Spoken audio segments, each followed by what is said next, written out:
everybody. I'm here with my friend Val. I'm Yogi Amy. I went to training with, actually, did we go to the 200 together? Yeah, we did the 200 together. And we've kind of become yoga soulmates ever since. So we just had a really nice lunch and we were talking about the importance of modifying your practice. And, you know, it's super important because when we're going through yoga, going through the motions, sometimes we just go and don't really take the time to be mindful.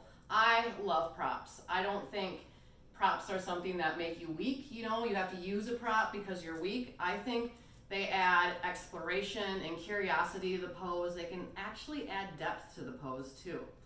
So I brought in Val because not only is she super good at this stuff, but she's also doing a super cool training called Body Positive. Yeah.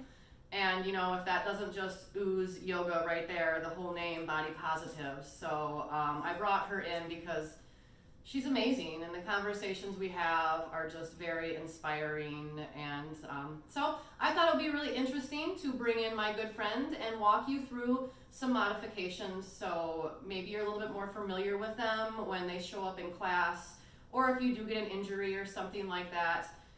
Yoga is always accessible for everyone. Sometimes you just have to take the time and get the education to figure out what is the best shape for you and how to make it. So we have all these wonderful props.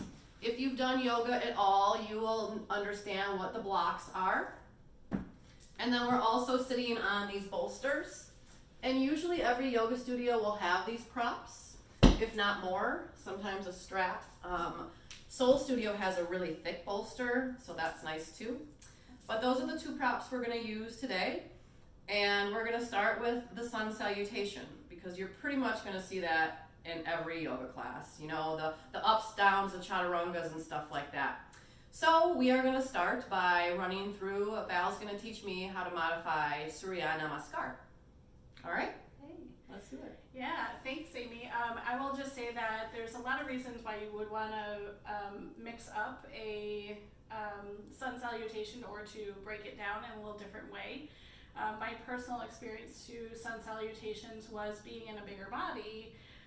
There was just certain parts, if you will, that got kind of in my way, and often I was told to just like sit it out, do child's pose or something like that, and with the idea of that I wasn't strong enough to do the work in the poses. And then I came across this Body Positive yoga, which is Amber Karn. She's phenomenal if you want to look up what she does. We'll put her info in the comments below for sure. And how to get a hold of Val too. Sure. Thanks. You're welcome. But she did an adaptive Sun Salutation specifically for a bigger body. And then I realized I could do a Sun Salutation. I just made it fit me instead of trying to force my body in a way that it doesn't work. So I always like to approach yoga and going through different poses in a way to customize or basically make it unique to my body or to my students' bodies, because that's really where you're going to get that yoga, that richness of a practice. So here are a couple ways you can break it down. Amy's going to get to be my student today. I'm so excited. I just love talking with you. It's awesome. I'll geek out with anyone over yoga, but you're one of my favorites. And I would say that even if there isn't any type of adaptation that you need in your practice necessarily, explore what it feels like to change it up and see what it feels like just to switch different ways to do the practice. Yeah. I talk about that all the time. Like, I have the ability to touch my toes in the fold, but I don't necessarily do that every time. Sometimes putting a block underneath my hands makes the pose completely different. It softens my neck and it's not such a struggle against gravity. I'm still getting an intense stretch, but man, I love the blocks with twists, anything like that. They just really help me explore, and that's a really great point. You don't want to force your body into these poses. You want to make yoga your own. That's the message of yoga. Yeah. And sometimes, especially me teaching at a gym, sometimes we just want to make the shapes and go through them really quickly. So I think this is really important. Yeah. So thanks for tuning in. Here we go. Modify Sun Salutations. Okay. All right. So if we make, let's clear out the bolsters for now. We'll bring them back in a little bit. Let's start out with doing one using blocks to elevate your hands.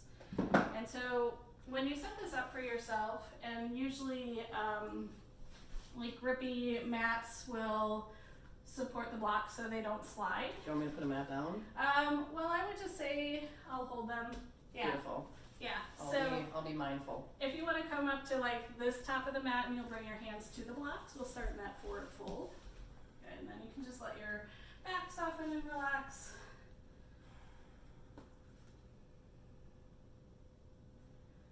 And then on an inhale, halfway lift. Exhale to fold. And we'll rise up to high mountain. So on your inhale, reach up. And bring hands to heart center. And now we'll flow through using the blocks. Inhale, reach up. Exhale, forward fold.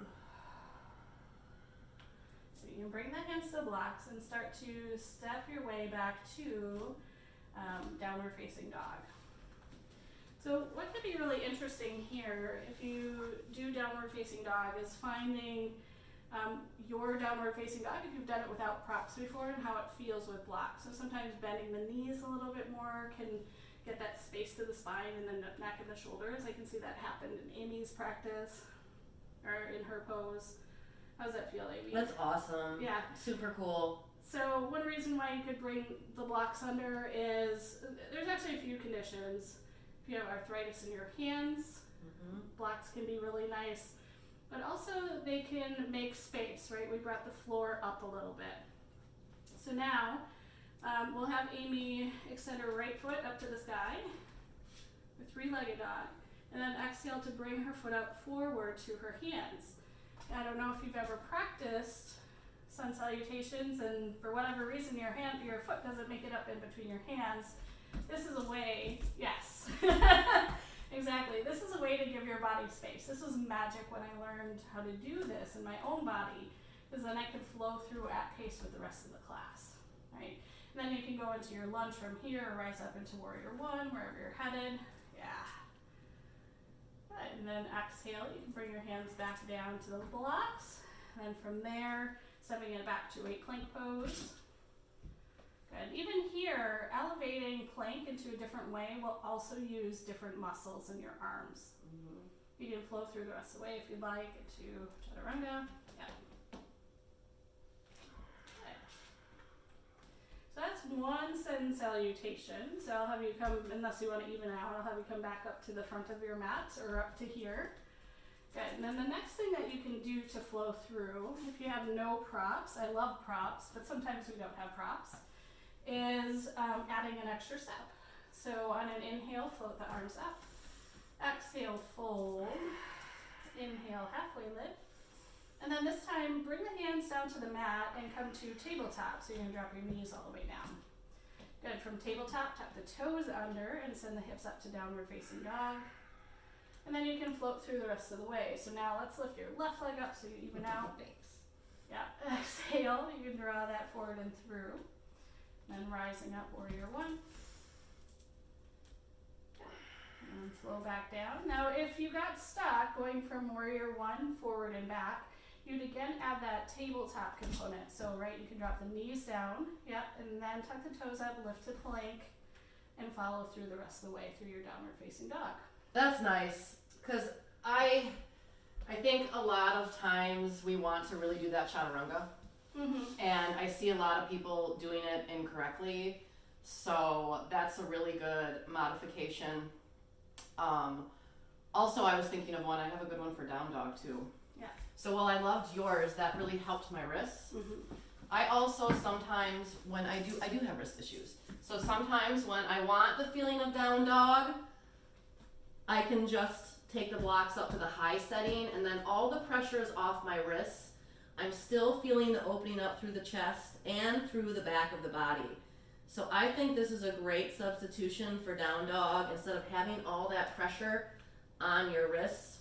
And if you ever watch me practice, I don't use flat hands. I've started to come up now off of my wrists because you can see now I'm strengthening my wrists instead of pushing into them. So a lot of hand push-ups to get that strength, but it definitely has helped support my wrists. Cool. That's fantastic. Yeah. Yeah. I love those. Yeah. because I never do every chaturanga. I can't. My body doesn't want it. Right. And it sometimes can get really painful on my wrists, and the front of my deltoids can kind of get messed up when you do all those chaturangas. Yeah.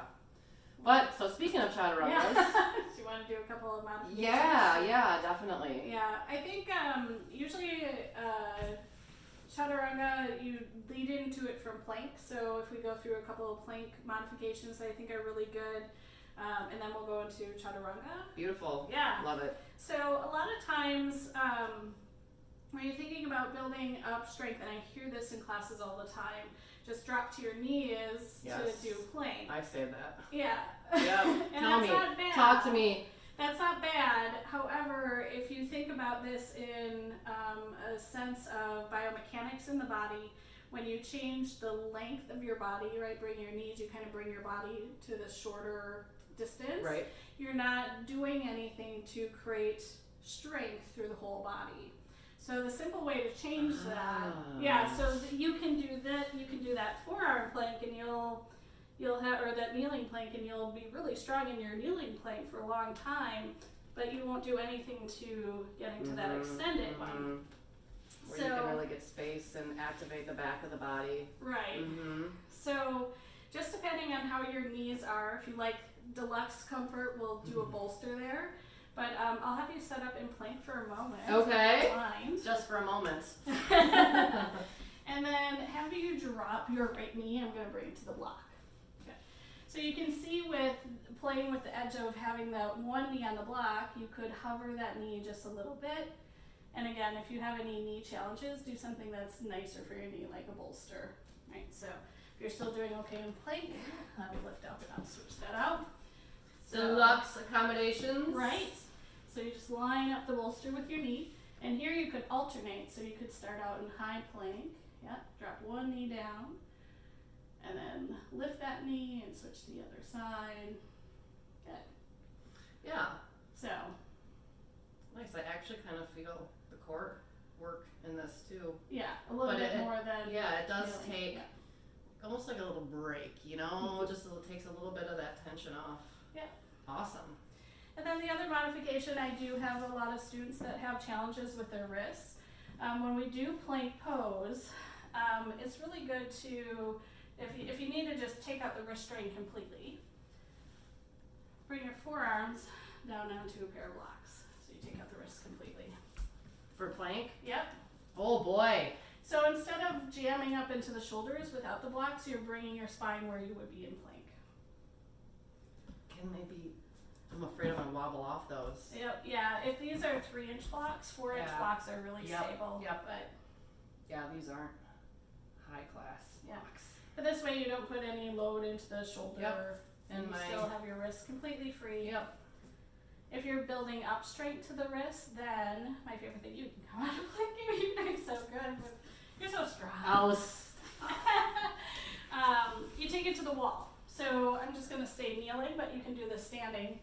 And you start out with about a fingertip brush away from the wall, and then lean into the wall. And this will give you a little bit of load into the wrist, but you get to decide by how close into the wall and how far away you go. Awesome. So. Do you cue to keep the elbows right over the wrists? I don't think so. No. Yeah. You don't mind, just drop down. And halfway or just all the way? shoulders above the elbows. That's usually. Shoulders, keep the shoulders above the elbows. Yeah, awesome. And that usually takes care of a lot of the. Yeah. Cool. So then going from plank, if you are ready to do some chaturanga prep, I find that chaturanga is one of the most challenging poses for everyone, and so many injuries, usually most yoga injuries, come from this pose. Yes, because it's done a lot, Yeah. and it's done sometimes incorrectly. Right. Or it's forced. So you do want to slow the mechanics down. You can always notaranga your Sun Salutations and just take them out, right? You hold plank a little longer. So that's one way you can do it. I heard Hope one time at Inner Fire said, "You ain't always got a chatta." I thought that was cute too. Nice. Yep. And then the other way is if you want to, again, add props, which I absolutely love this bolster variation. So if that chaturanga or like a push-up prop is what you're really looking for to build into the pose or to do it safely. You can focus more on the shoulders by supporting your body underneath. Yeah, definitely. Yeah, so we can set up the bolster lengthwise, and then you can just bring your hands right up to the top of it. And then whether you want to go in through plank or just start to lower your body down, you can lower your body down, right? And you can hover above the bolster, you can lean into the bolster, but here with the support of your body underneath it, you can have that play, right? If something doesn't feel right in your shoulders, you can take time to reposition your hands or your shoulders where they need to be. Yeah, and I don't know if you guys saw that, but when I lowered down and hit the bolster, I have like now the space to put my shoulders back where they're supposed to be, you know? I'm like, oh my gosh, I must not have lowered right. And then you have the time to really set up how strong it's supposed to be, pressing back through those heels, squeezing the elbows together and trying to find length. So I really like this option a lot. And then you can also do this, you can vary it by height, right? So we did kind of the low setting, if you will, but you can always double stack your bolsters. They're squishy, so you can really lean into, but still like engage all of the arm and shoulder. Yeah, because this is almost like a perfect halfway down hold, you know? Yep. Really good to practice it like that. And then you can, and then we can go right into restorative yoga. Which Plank to restorative. Amy and I also have a love of yin, so we fall in love with each other all the time. So creative, girl. Yin puns are great. Yep. Awesome. Well, I love those all. Yeah. Thank you. You have such a great brain when it comes to that. And body positive yoga. Everyone can do yoga. You know, unfortunately, we see on the internet, you know, it looks like all these 18-year-old fit girls in like Fiji and stuff like that. And well, I mean, that's great, you know. It's really about the internal part of yoga that we really teach, and the poses will come, but really how good to you are yourself, are you being to yourself while you're in the shapes, you know? So it's really about changing that dialogue and finding happiness and breathing and being brave. Coming into a yoga studio is very hard. So I hope this helped with some modifications, some ideas. I'll definitely have both mine and Val's information because Val does teach in the Madison area, a few different places, right? Mostly west side, about 6 different places. Oh, 6 different places on the west side. So she was kind enough to come into Sun Prairie today. But we did have a lovely lunch. Yeah. It was so nice to talk. Cool. All right, yogis, thank you so much for watching. Subscribe to my YouTube channel. I don't know what else you have to do, like my Instagram page or my Facebook. I don't know. Do whatever the cool kids are doing. Bye, friends.